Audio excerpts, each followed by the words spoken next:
To Premier Lee's visit to Peru, I'm joined now by John Yearwood, the world editor of the Miami Herald newspaper. Why don't we start there? This rail project, very ambitious, as Dan was talking about. Talk to us about the importance of that deal. Well, it's extremely ambitious, and you've seen China doing other major projects in the region.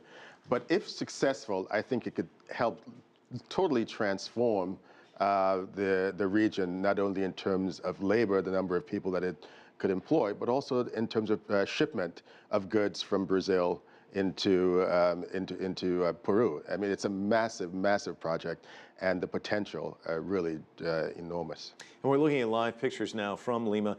Talk to us about, I'm sure you've been watching this very closely, this march through South America by Premier Lee. Of course, he's been in Brazil. That was widely acclaimed. Then on to Colombia, now Peru.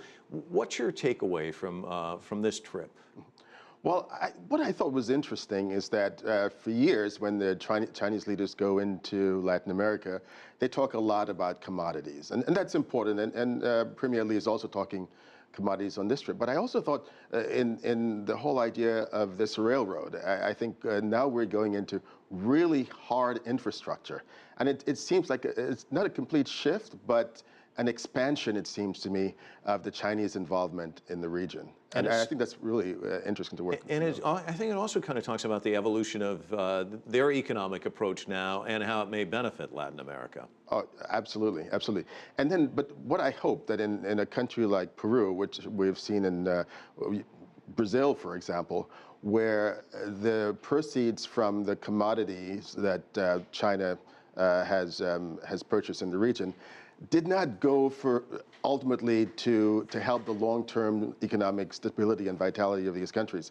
Because if you look at Brazil now, it's having some severe economic problems. And there are a lot of people wondering, what did you do? Did you squander a lot of these resources you got for the commodities that the Chinese were purchasing? So I'm hoping that President Humala will take advice from what happened in Brazil and is able to preserve for the future generations exactly the monies that they're getting from the Chinese. Let's talk a little bit about the engagement in cultural exchanges, because that always seems to be a key feature whenever you see countries engaging. Of course, the economic deals, that gets the headlines. But what about a cultural exchange? Are we seeing much there?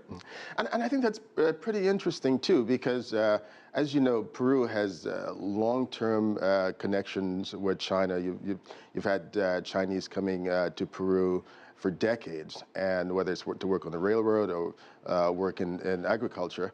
And I think you're going to see that with tourism sites like Machu Picchu, there's going to be a lot of that kind of exchange taking place where people, ultimately, I think more Chinese are going to be coming into Peru to take advantage of the tourism infrastructure, as well as I think you'll see Peruvians going to China because there's so much there to see and do as well. John, one final question. Obviously, this is of great interest to the people in China.